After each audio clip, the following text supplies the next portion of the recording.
अस्सलाम वालेकुम विद्यार्थी मित्रांनो, बृहन्मुंबई महानगरपालिका ऑनलाईन व्हर्च्युअल क्लासरूममध्ये आपले स्वागत आहे. मी आहे आपली शिक्षिका सय्यद सादिया अब्रार अली. चला तर मग पाठाला सुरुवात करूया.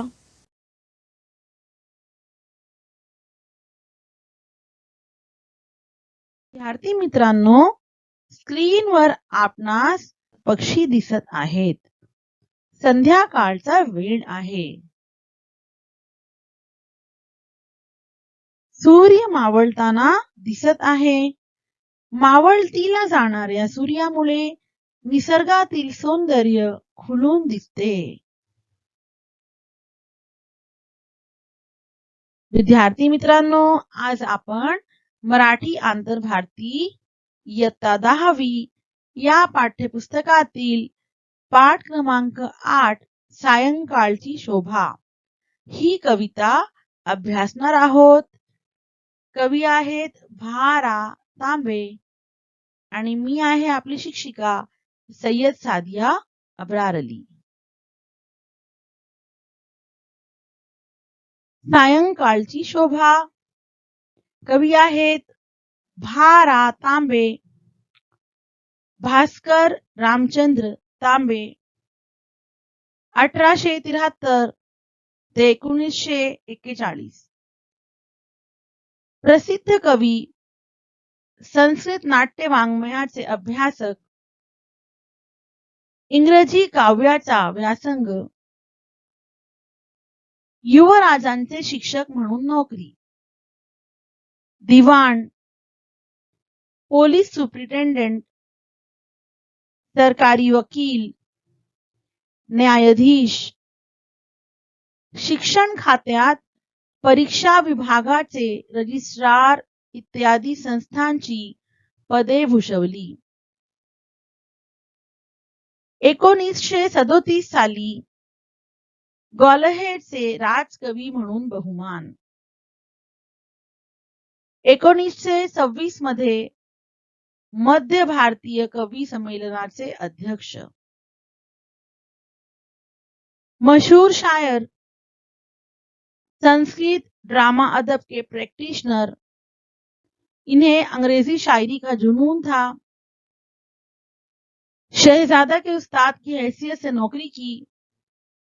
दीवान, पुलिस सुप्रिटेंडेंट, सरकारी वकील, जज, महकमा तालीम में इम्तिहान के शोबा के रजिस्ट्रार वगैरह इदारों के मुख्तलिफ ओहदों पर उन्होंने काम किया. सन 1937 में उन्हें ग्वालियर के राजकवि का ओहदा मिला. सन 1926 में मध्य भारतीय कवि सम्मेलन के सदर बने.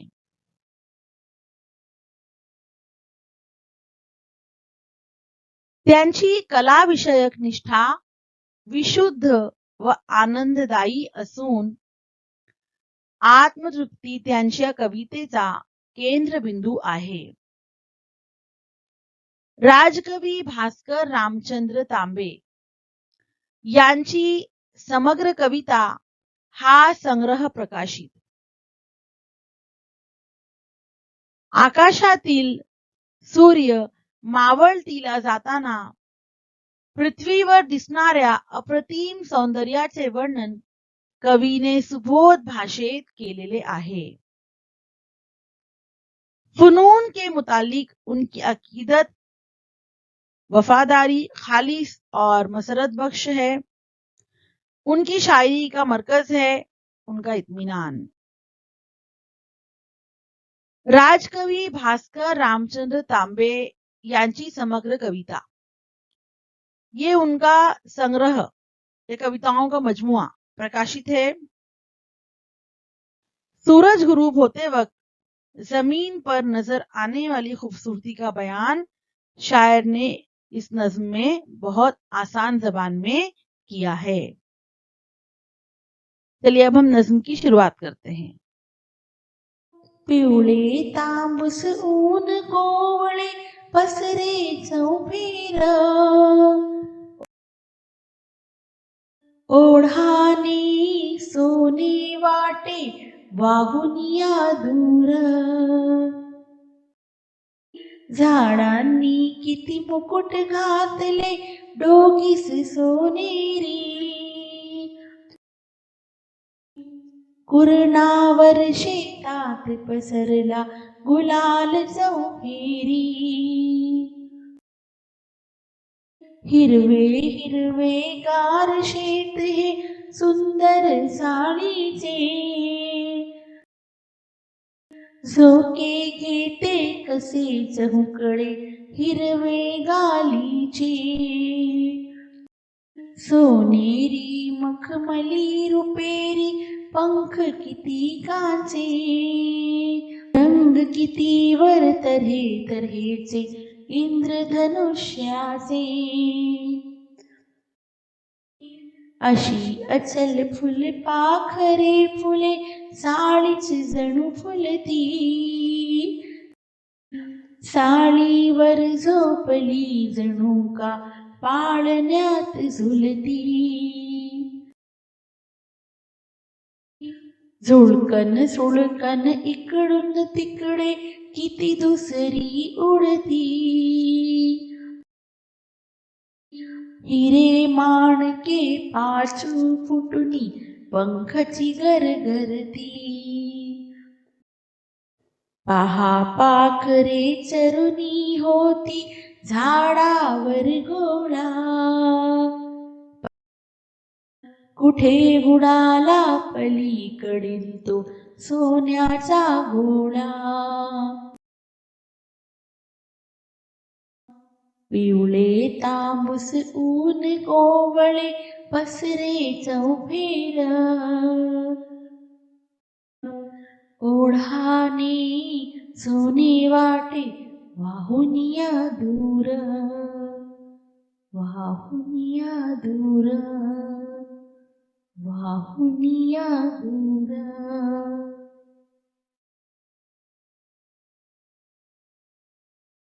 चला आता पाहूया कवितेची मध्यवर्ती कल्पना. संध्याकाळच्या वेळी सूर्य मावळताना सोनेरी कोवळी किरणे धरतीवर पसरतात व सर्व सृष्टी विविध रंगांनी फुलून येते.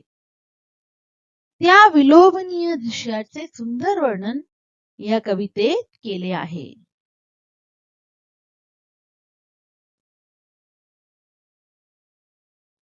सायंकाळची शोभा. सायंकाळ याचे अर्थ आहे संध्याकाळ, शाम का वक्त. शोभा सुंदर सजावट.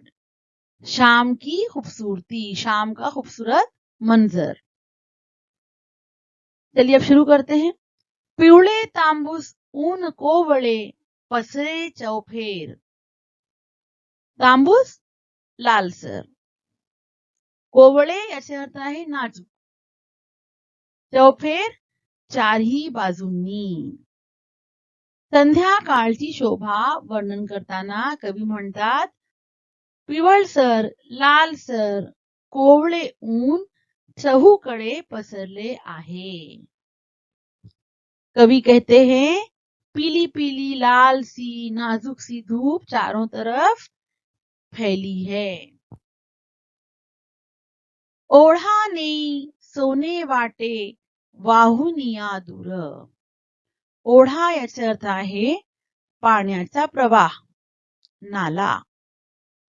वाटे वाटते, भासते, ऐसा महसूस होता है.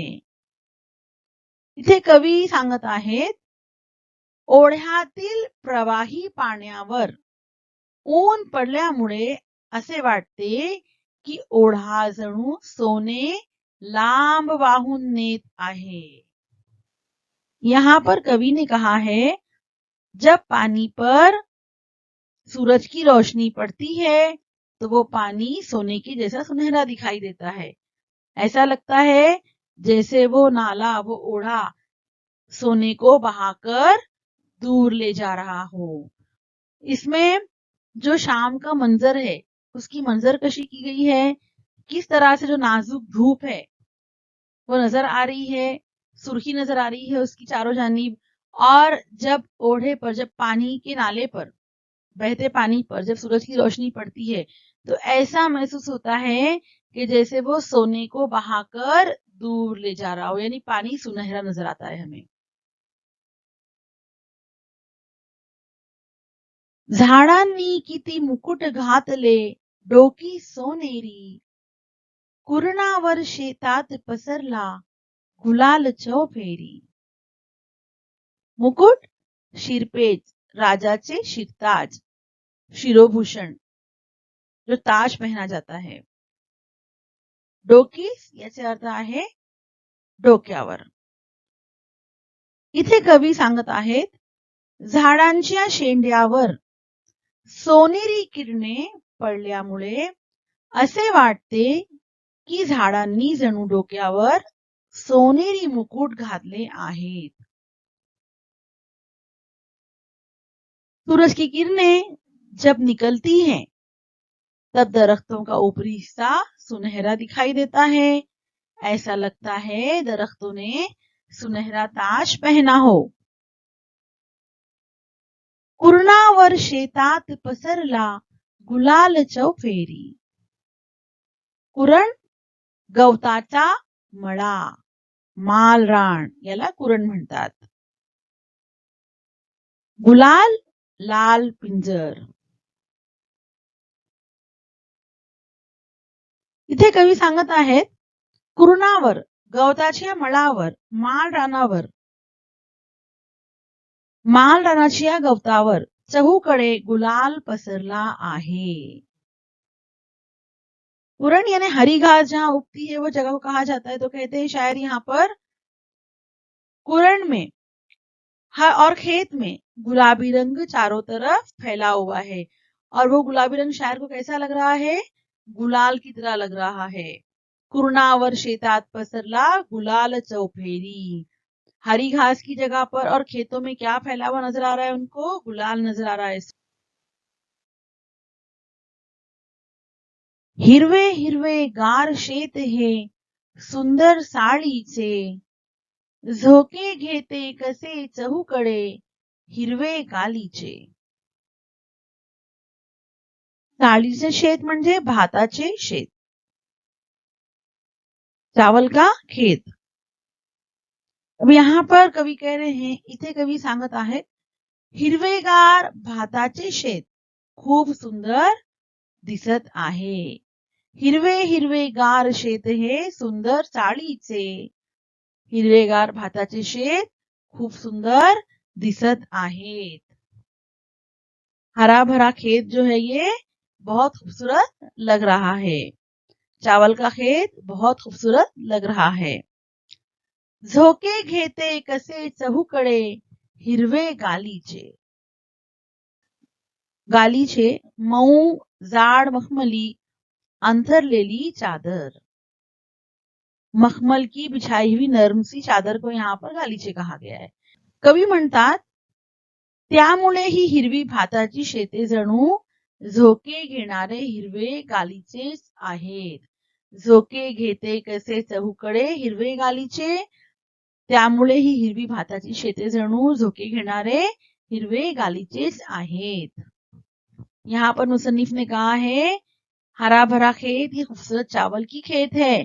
चावल के पौधे कितने खूबसूरत नजर आ रहे हैं, झूला झूल रहे हैं, ऐसा महसूस हो रहा है. झोंके ले रहे हैं, झूला झूल रहे हैं. चौकड़े चारों तरफ जो है हरे रंग के गालीचे बिछा दिए गए हैं. हरा भरा खेत ये खूबसूरत चावल की खेती है. चावल के पौधे झूला झूल रहे हैं, ऐसा महसूस हो रहा है जैसे चारों तरफ हरे रंग के गालीचे बिछा दिए गए हों. सोनेरी मखमली रुपेरी पंख किती गांचे, रंग किती वर तऱ्हे तऱ्हेचे इंद्रधनुष्याचे. सोनेरी सोन्याच्या रंगाचे, रुपेरी चंदेरी. इथे कवी सांगत आहेत, सोनेरी सोन्याच्या रंगाचे, चंदेरी मखमली असे पंख आहेत फुलपाखरूंचे. रंग कितीवर तऱ्हे तऱ्हेचे इंद्रधनुष्याचे. तऱ्हे तऱ्हेचे निरनिराळे. इंद्रधनुष्य, इंद्रचाप, सप्तरंगी, धनक जिसे हम कहते हैं. फुलपाखरूंच्या पंखांमध्ये विविध रंग आहेत जैसे इंद्रधनुष्यामध्ये असतात. यहाँ पर कवि कह रहे हैं सुनहरी, मखमली, चांदी के पर कई तितलियों के हैं. ऊपर तरह तरह के रंग हैं जैसे मानो कौसकजा के रंग हो, धनक के रंग हो.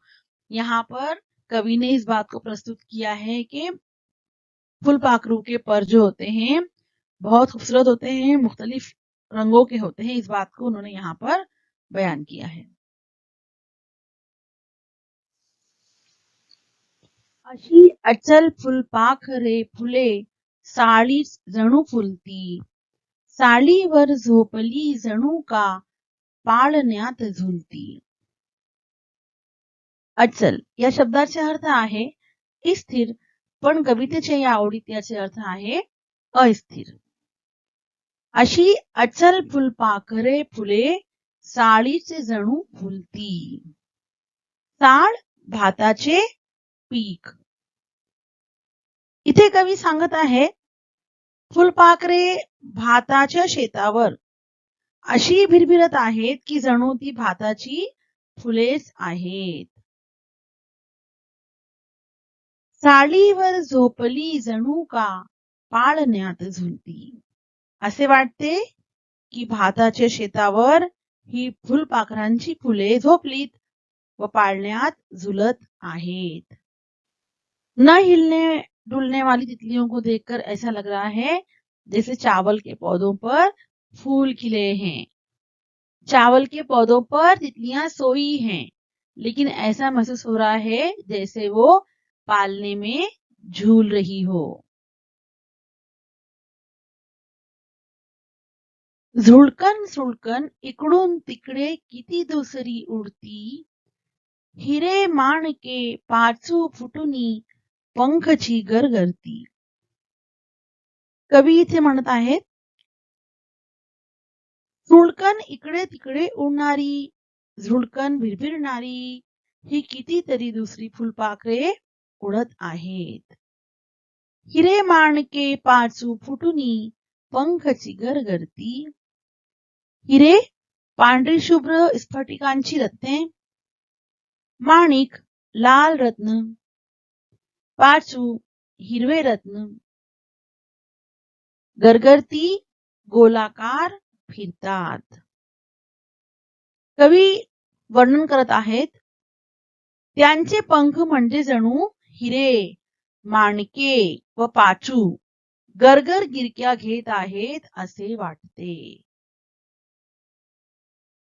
जल्दी जल्दी फौरन इधर से उधर कई तितलियां उड़ती रहती हैं.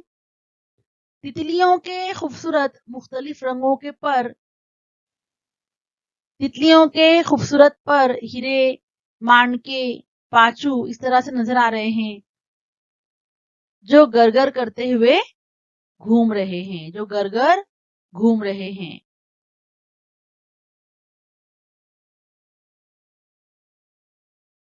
पहा पाखरे चरुणी होती झाडावर गोळा. कुठे बुडाला पलीकडील तो सोन्याचा गोळा. चरुणी चरून खाऊन. पक्षी दिवसभर चारा पाणी घेऊन संध्याकाळच्या वेळी आता विसावा घेण्यासाठी झाडांवर गोळा झाले आहेत.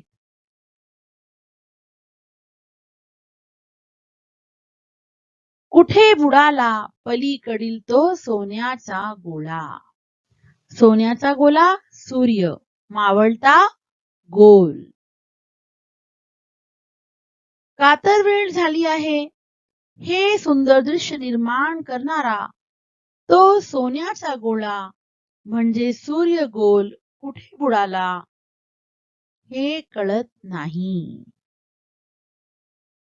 शायर कह रहे हैं पहा पाखरे चरुनी होती झाडावर गोळा. देखो परिंदे दिन भर दाना पानी चुगकर दरख्त पर जमा हो जाते हैं। शाम के वक्त सभी परिंदे अपने अपने आशियाने पर लौट जाते हैं। क्या डूब गया वो उस पार का सोने का गोला? क्या डूब गया वो उस पार का सोने का गोला? यहाँ पर सूरज को सोने का गोला कहा गया है। इस तरह से कवि ने अपनी कविता के जरिए संध्या कालची शोभा, शाम की खूबसूरती को बयान किया है। बहुत ही खूबसूरत अंदाज में बयान किया है। मुझे उम्मीद है आपको इसके मानी समझ में आ गए होंगे।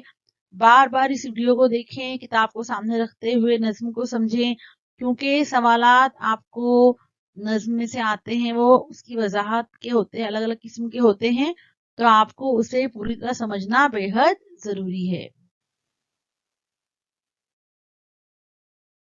पाठाच्या आकृतीकडे वळूया. 1. आकृत्या पूर्ण करा. अ. कवीने वर्णन केलेली उन्हाची वैशिष्ट्ये. उन्होंने जो धूप की खुसूसियत बताई हैं उन्हें यहाँ पर हमें बयान करना है.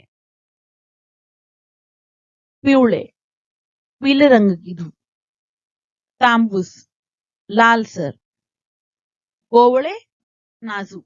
ये कवि ने जो है धूप की मुख्तलिफ खुसूसियात कविता में बयान की हैं.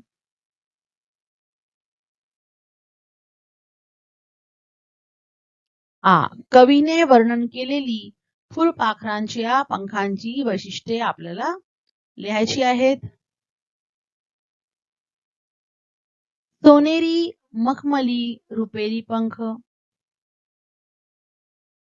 तऱ्हे तऱ्हेच्या इंद्रधनुष्याच्या विविध रंगांचे पंख. हिरे माणके पाचूंचे पंख.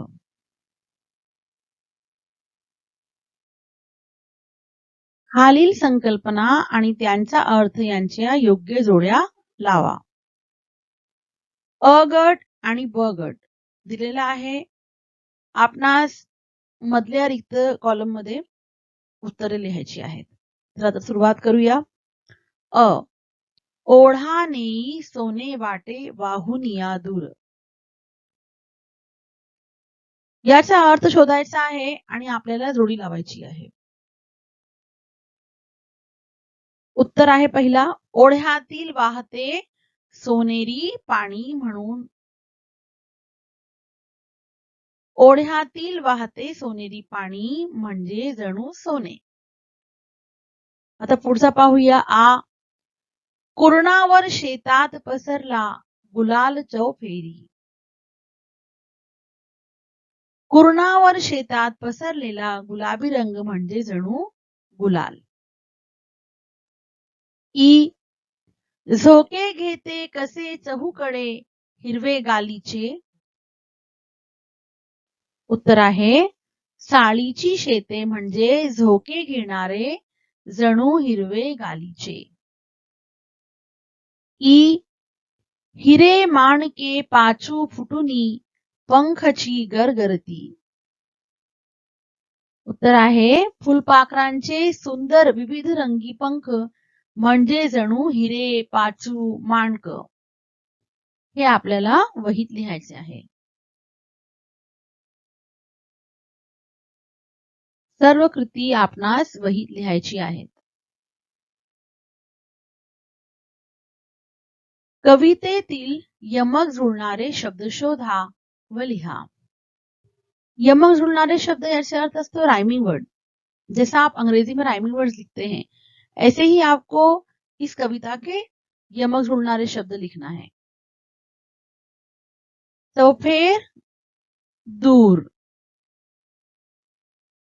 सोनेरी, चौफेरी. साळीचे, गालीचे. कितीकांचे, इंद्रधनुष्याचे. फुलती, झुलती. कवितेच्या आधारे खालील चौकटी पूर्ण करा. अ. सोनेरी मुकुट घालणारी. उत्तर आहे झाडे. आ.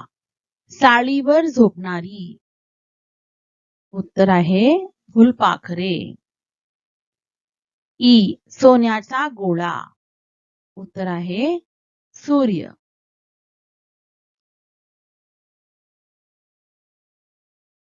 धन्यवाद. विद्यार्थी मित्रांनो, मी अशी आशा बाळगते की आमचा हा व्हिडिओ आपणास नक्की आवडला असेल. आज आपण जे शिकलात, समजून घेतलात याबाबत धन्यवाद देते. पुन्हा भेटूया पुढच्या तास